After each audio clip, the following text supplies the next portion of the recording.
Nous, on n'a pas arrêté. Au niveau de la ville, on s'est mis un peu en sommeil, mais on n'a jamais arrêté.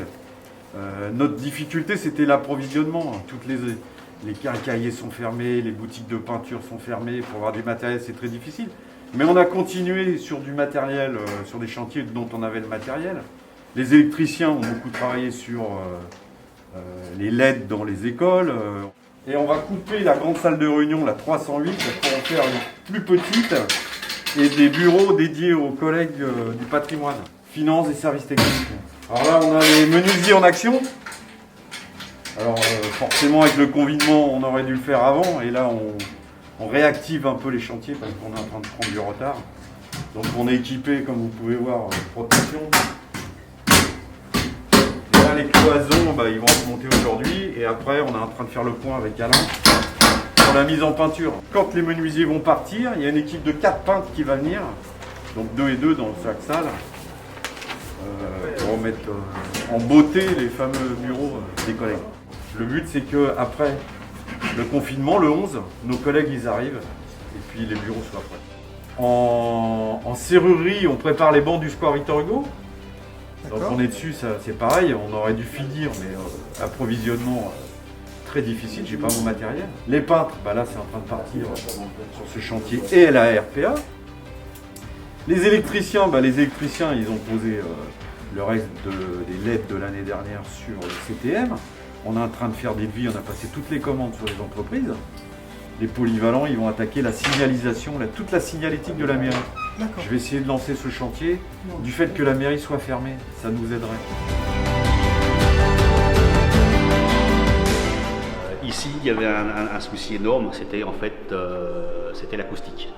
Avec un grand nombre d'enfants sur la salle de jeu, sur l'aire de jeu ici, ou même dans les salles de classe, il s'avérait qu'en fait ça faisait un brouhaha immense et que c'était complètement incompréhensible.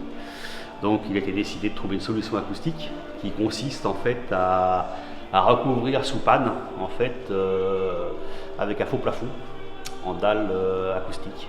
La solution acoustique a permis de réduire d'environ 10 décibels l'intensité acoustique. Sous chaque pan, on peut voir une dalle LED avec juste dessous un petit spot qui permet d'éclairer le dessous des murs.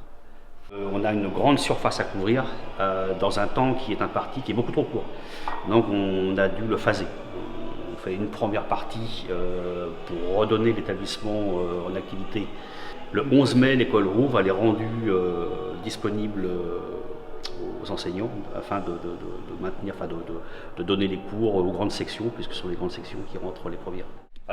Il y avait une problématique, c'est ces petits WC qui présentent la particularité, on peut le voir, en fait, on tombe en fond, on n'a pas de siphon, donc on tombe directement en fond de collecteur. Ce qui effraie un petit peu les enfants puisqu'ils voient un trou. Donc quand ils sont tout petits, ça leur fait peur. De plus, il y a des objets qui tombent dedans. Donc il faut remettre un WC adapté à leur taille, mais également avec équiper un dispositif de pipe et de siphon, de manière à retenir un petit peu ce qui pourrait retomber dedans. Voilà, pour éviter le bouchonnage de la conduite.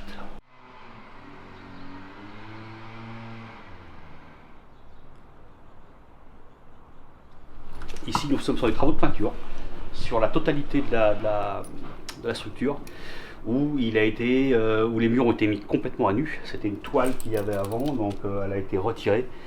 On en remet une nouvelle et on refait les peintures propres. Donc toute la structure sera refaite intégralement en peinture. 11 pièces sur le centre de loisirs qui sont refaites intégralement. Toilées, peintes. Ici, mais également à la MDE.